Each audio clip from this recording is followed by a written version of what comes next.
This week on Gay Matinee, The King's Speech. It's all free! Gay Matinee, where we go to the free movies on Tuesday and we come here and dish about it based on what we think. Hell yeah! The King's Speech is about the Duke of York's personal struggle with his speech impediment before he became known as King George VI.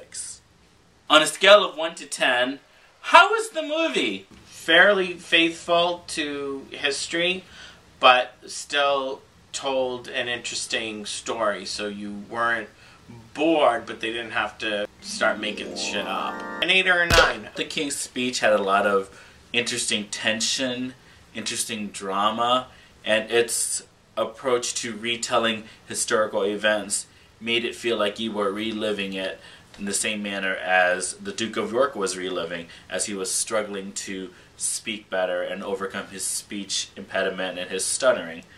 So from that vantage point, I would say it's a very good film, an 8. The film was definitely a thinker.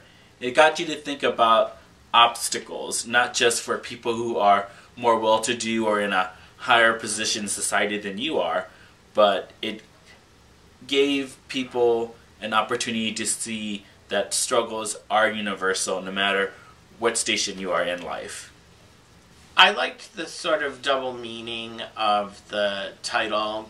Not only was it about his speech and his speech impediment, but it was about his struggle to make speeches, and ultimately the big speech that he made once he became king, and how they worked for that. In your opinion, was the plot effective? Did it draw in the viewer? I felt the plot was very effective because they told the story in a chronological order, so you sort of saw the progression as he, faced his demons on stage or on the radio, and how he was able to use the doctor's unorthodox methods to overcome his shortcomings. I thought it was well written in the way that they were able to give a lot of general information while focusing on very small, almost throwaway scenes, often with just one-on-one of two people, sitting on a couch together, and they really gave you a good sense of who these people were, without it seeming like these were weird exchanges that wouldn't actually have happened in somebody's everyday life. In the film, or was there something about it that you did not like? I think there were moments that I would categorize more as aggravating. It made me aggro, because at times you just wanted to shake the character, the Colin Firth character, and have him spit out those words, but as we all know, that's not very productive. The king's opposition, his father, his advisors, the other doctors, all were played somewhat two-dimensionally in their insensitivity to his problem. I think that could have been played with a little more nuance. Every time you'd go to give a speech, you'd really be there like you were watching some kind of sports competition or something. You'd want him to win and whatnot. And when he finally gave his big speech at the end and delivered it almost perfectly, you really were sort of like, yay, go king.